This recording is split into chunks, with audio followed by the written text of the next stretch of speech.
Hey everybody, I am Bhavna and you are watching Bhavna education diary. तो इस video में हम इंडियन पेनल कोड के कुछ इंपॉर्टेंट क्वेश्चंस को डिस्कस करेंगे और इसके साथ ही यहाँ पे जो इसके साथ एप्टीट्यूड के लीगल एप्टीट्यूड के क्वेश्चंस बनते हैं उनको भी। तो ये जो वीडियो है ये सभी लॉ एंट्रेंस एग्ज़ाम के लिए बहुत इंपॉर्टेंट है और आप इसे ज़रूर देखना है, आपको इसे पूरा देखना है और मेरे आंसर बताने से पहले आपको अपना आंसर ज़रूर गैस कर लेना है। बट उससे पहले अगर आपने हमारे चैनल को सब्सक्राइब नहीं किया है तो आप उसे सब्सक्राइब कर सकते हैं। ये हमारा आईपीसी का प्रैक्टिस सेट 1 है। स्टार्ट करते हैं इस वीडियो को। तो इसका पहला क्वेश्चन जो है आईपीसी इंडियन पीनल कोड का हमेशा जो पहला क्वेश्चन देखा जाता है वो ये है कि इसका ड्राफ्ट किसने प्रिपेयर किया। तो ये जो इम्पॉर्टेंट क्वेश्चन का आंसर है लॉर्ड मैकॉले ने। तो इंडियन पेनल कोड को जो है यहाँ पे इन्होंने ड्राफ्ट किया। नेक्स्ट क्वेश्चन इज कि Indian penal code 1860 come into effect और एक्सिस्टेंस। तो ये तो हमें सबको पता है 1860 में आया है ये, बट इसकी डेट एक्चुअल डेट क्या है 6 अक्टूबर 1960 को। नेक्स्ट क्वेश्चन है, अब यहाँ से हम जो है इनको ये क्वेश्चन बहुत इंपॉर्टेंट है क्योंकि इस टाइप के क्वेश्चन एग्जाम में पूछे जाते हैं। अब जैसे DULLB है उसका जो पेपर है अब वो NTA कंडक्ट करा रहा है, तो इस टाइप के क्वेश्चन आने के बहुत ज़्यादा चांसेस हैं और लास्ट ईयर भी ऐसे क्वेश्चंस पूछे गए हैं। तो क्वेश्चन क्या है, XYZ the person having sufficient food but does not provide some food to a beggar who dies of hunger XYZ is guilty of। तो ऐसे क्वेश्चंस में आपको मोरालिटी के बेस्ड को अलग करना है, आपको मोरल नहीं जाना है और यहाँ पे आपको देखना है कि किस चीज़ की यहाँ पे बात हो रही है, कॉन्सेप्ट देखना है। तो यहाँ पे इसने क्या कोई ऑफेंस किया है, मर्डर तो बिल्कुल नहीं किया है और अटेम्प्ट टू मर्डर भी नहीं है। इसका करेक्ट ऑप्शन है ऑप्शन डी कि उसने कोई भी ऑफेंस नहीं किया। आप किसी की हेल्प ना करो वो मोरल बेस पे गलत है, लेकिन एज पर लॉ वो कोई ऑफेंस नहीं है।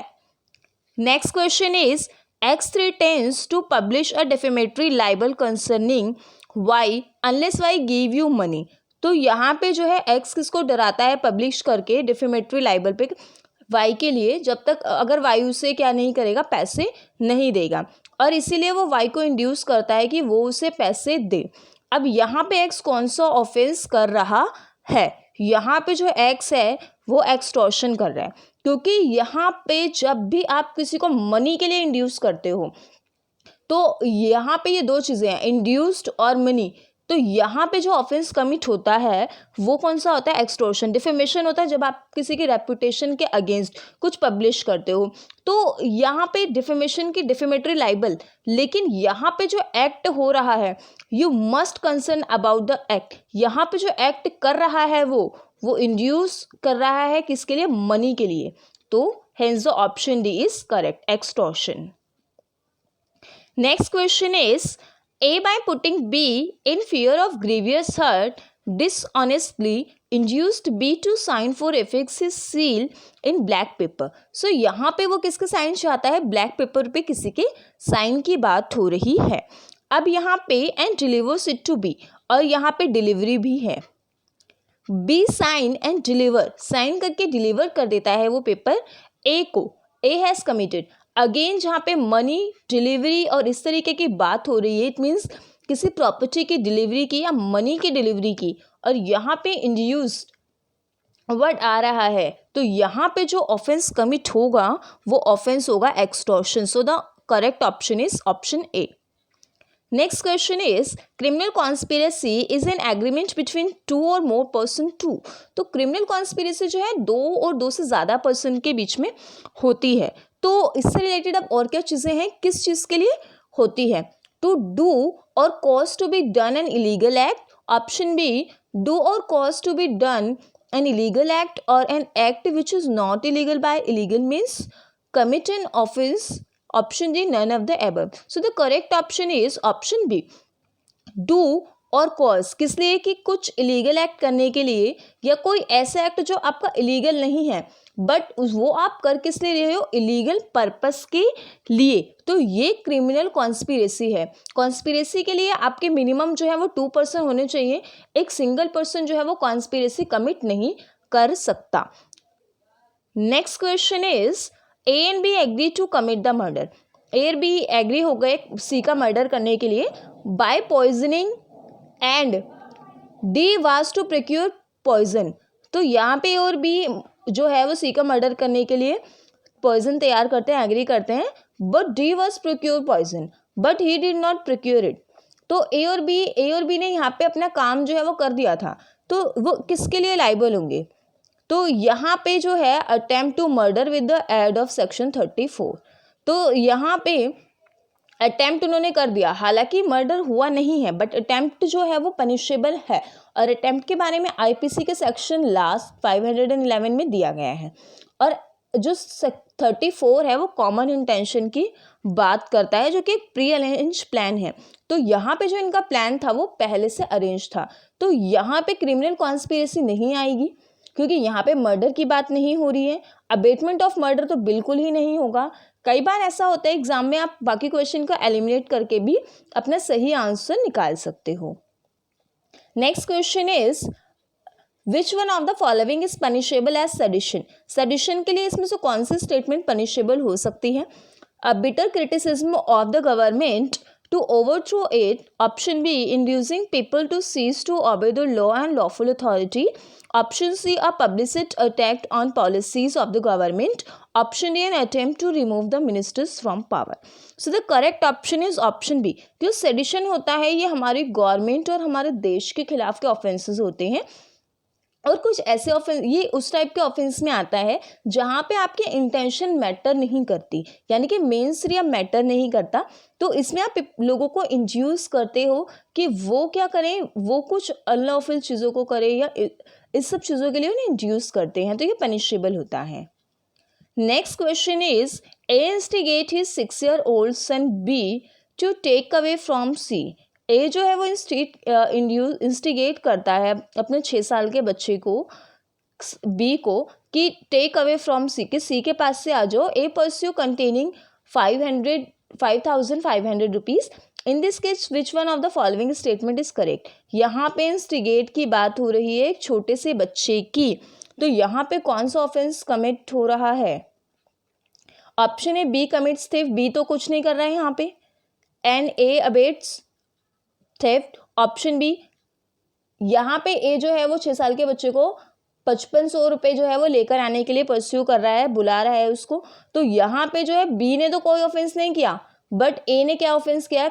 Abetment to theft. क्योंकि यहाँ पे जो 6 साल का बच्चा है वो डोलिन कपेक्स में आता है, कि यानी कि इस उम्र के जो बच्चे हैं वो क्या कर सकते हैं, वो कभी भी कोई क्राइम कमिट नहीं कर सकते, इसीलिए ऑप्शन डी सही है। Next question is A insert his hand into the pocket of B. यहाँ पे अब जो है पॉकेट टू बी की बात हो रही है, थेफ्ट शुरू हो रहा है। With a view to taking away, taking, यहाँ पे टेक्स भी आ रहा है जो कि थेफ्ट का एक एलिमेंट है, some currency note, but A finds that pocket is empty, pocket empty हो, भरी हो। यहाँ पे अटेम्प्ट इसने कर दिया है। इन this case A is guilty of, तो ए यहाँ पे किसके लिए गिल्टी होगा? ए यहाँ पे होगा अटेम्प्ट टू कमिट थेफ्ट के लिए।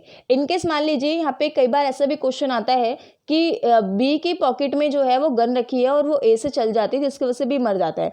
तो यहाँ पर एक जो है ए अटेम्प्ट टू थेफ्ट के लिए भी लाइबल ज़रूर होगा, क्योंकि उसने जैसे ही यहाँ पे टेकिंग अवे इस इंटेंशन से उसकी पॉकेट में हाथ इंसर्ट किया, तभी वहीं से उसका अटेम्प्ट शुरू हो गया थेफ्ट का। Next question is preparation and attempt are 2 stage of the commission of crime. और क्राइम के जो कमीशन होता है, कमीशन पनिशेबल होता है और अटेम्प्ट पनिशेबल होता है, और जो प्रिपरेशन होती है वो पनिशेबल नहीं होती है। इसके कुछ एक्सेप्शंस भी होते हैं, लेकिन वो अलग बात है। तो preparation is not punishable generally, but an attempt is, attempt हमेशा पनिशेबल होता है। One basic reason as to why preparation is not punishable is that there, क्योंकि प्रिपरेशन पे आप अपना पॉइंट ऑफ व्यू चेंज कर देते हो, इसलिए प्रिपरेशन नहीं पनिश्ड होती। तो इसको करेक्ट अब हम आंसर देखते हैं कि क्या है। 11 का B, can be chance of change of mind, कि ये कई बार चांस होते हैं कि आपने प्रिपेयर कर लिया लेकिन आपका माइंड चेंज हो जाए और आप उसे जो है यहाँ पे ऑफेंस को कमिट ना कर सको। तो यहाँ पे before the commission of offence, offence के कमीशन से पहले हो सकता है आपका जो है वो मर्डर करने का मन ना करे। मान लीजिए ए जो है वो क्या करता है, वो गन लेता है, या मान लीजिए थेफ्ट लेता है और उसकी बहुत जो धार होती है एकदम शार्प कर देता है बी का मर्डर करने के लिए। लेकिन उसको बाद में जो है बी ये उसको ए को ये लगता है कि बी तो मेरा दोस्त है, मैं इतनी सी बात में उसका मर्डर नहीं करूँगा, और वो नाइफ को फेंक देता है या अपने पास ही रखे रहता है, लेकिन उसका मर्डर नहीं करता। तो ऐसी कंडीशन में ए जो है यहाँ पे किसी भी चीज़ के लिए पनिशेबल नहीं है, क्योंकि उसकी जो इंटेंशन है वो माइंड में थी और माइंड में ही चेंज हो गई। तो ऐसे जो है वो यहाँ पे जो तैयारी इंसान कर रहा है उसके चेंज होने के चांस के बेस पे इसे पनिशेबल नहीं ठहराया जा सकता। Next question is which one of the following statement correctly defined abetment. तो अबेटमेंट को इसमें से कौन सी जो यहाँ पे स्टेटमेंट है वो सही बता रही है, तो आप इसे पूरी पढ़ के डिसाइड करना, मैं करेक्ट बता रही हूँ इसकी। तो करेक्ट है इसकी सी। तो ये जो कोई अबेटर होता है यहाँ पे, abettor has aided the principal accused in the commission of the offence. यहाँ पे अबेटमेंट में बेसिकली क्या होता है कि एक पर्सन जो है वो दूसरे पर्सन को कुछ इलीगल एक्ट करने के लिए इंस्टिगेट करता है, उसको उकसाता है, तो यहाँ पे से अबेटमेंट शुरू होता है। Next question is the general remedy in the law of tort. Law of tort में जो जनरल रेमेडी होती है वो अनलिक्विडेटेड डैमेजेस के लिए दी जाती है, क्योंकि टॉर्ट में जो बेसिकली क्या होता है कि लीगल राइट की इंजरी होती है। यहाँ पे पैसों की, जैसे कॉन्ट्रैक्ट में इंजरी होती है वैसी नहीं होती है। यहाँ पे मान लीजिए किसी इंसान को वोट देने का अधिकार है और उसको वोट देने नहीं दिया जा रहा, तो यहाँ पे उसको डायरेक्टली पैसों से हम जो लॉस है वो नहीं देख सकते। तो इस टाइप के जो लॉस होते हैं वो अनलिक्विडेटेड डैमेजेस में आते हैं। तो टॉर्ट में जो रेमेडी अवेलेबल है वो एक्शन फॉर अनलिक्विडेटेड डैमेजेस में है। Next question is x an employer deducted a certain percentage from the salary of his employees telling that it is their contribution to the provident fund but fails to credit in the fund। X ने कौन से यहाँ पे crime commit किया है, तो x ने यहाँ पे क्रिमिनल ब्रीच ऑफ ट्रस्ट किया है।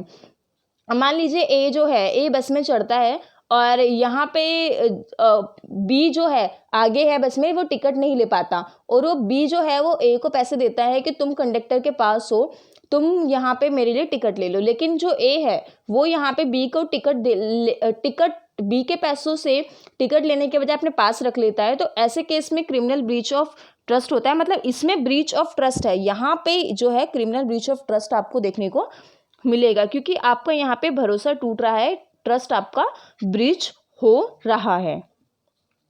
नेक्स्ट है A and B agree to commit theft in जेड्स हाउस। ए और बी जो है वो क्या करते हैं कि जेड के घर में चोरी करने के लिए उन दोनों में राय बनती है, but no theft is actually committed, और यहाँ पे कोई भी थेफ्ट कमिट नहीं होता। तो यहाँ पे लेकिन इन्होंने कोई ऑफेंस किया है या नहीं किया, ऑफेंस किया है तो कौन सा किया है, नो ऑफेंस, ये ऑप्शन तो पहले ही गलत है। करेक्ट ऑप्शन है option B, criminal conspiracy. Abetment by conspiracy और अबेटमेंट बाय इंस्टिगेशन ये दोनों नहीं है, क्योंकि यहाँ पे कॉन्स्पिरेसी जो है अबेटमेंट नहीं है, यहाँ पे कॉन्स्पिरेसी कमिट हो ही गई है, और इंस्टिगेशन भी नहीं है। Next question is A had consensual sexual relation with Z wife. She gives to a valuable property which A knows to belongs to her husband. यहाँ पे A को क्या है पता है Z, and she has no authority from Z to give, और यहाँ पे उसके पास अथॉरिटी नहीं है। A takes the property dishonestly. Which one of the following offense has been committed by A? जब आप ऐसे बड़े किसी भी लीगल फैक्ट को पढ़ें या इसके प्रिंसिपल को पढ़ें, तो आप उसमें इंपॉर्टेंट पॉइंट को मार्क कर सकते हैं, जिससे आप उसके किस कॉन्सेप्ट की बात हो रही है आप उसको पहचान पाएँ, और उसके इंग्रेडिएंट्स के बेस पे जो है आप सही आंसर चूज कर सके। तो इसका करेक्ट ऑप्शन है थेफ्ट, क्योंकि यहाँ पे थेफ्ट के जितने भी एलिमेंट हैं, यहाँ पे टेक डिसऑनेस्टली, यहाँ पे अब ये प्रॉपर्टी नो अथॉरिटी, तो ये जो सारी चीज़ें होती हैं ये एलिमेंट आपके थेफ्ट के हैं। Hence the correct option is D, correct. Next question is the offence of theft becomes robbery when it, जो थेफ्ट होता है, थेफ्ट रॉबरी कब बन जाता है, वो रॉबरी कब बन जाता है, जब यहाँ पे इमिनेंट डेंजर ऑफ लाइफ, जब आपकी लाइफ पे खतरा हो जाता है, तब ये यहाँ से थेफ्ट से तुरंत जो है वो रॉबरी में कमिट हो जाता है। Next question is A is invited B for a cup of tea. A जो है यहाँ पे क्या करता है, वो चाय पर बुलाता है। While B is in the kitchen preparing tea, A finds a golden ring. अब यहाँ पे इसे गोल्डन रिंग जो है वो टेबल पर मिली. He picks it up, place it somewhere in the room with the intention of dishonestly taking. Dishonestly taking की बात हो रही है. It away some time later. A ने यहाँ पे कौन सा ऑफेंस जो है कमिट किया है, वो है theft. Next, second last question.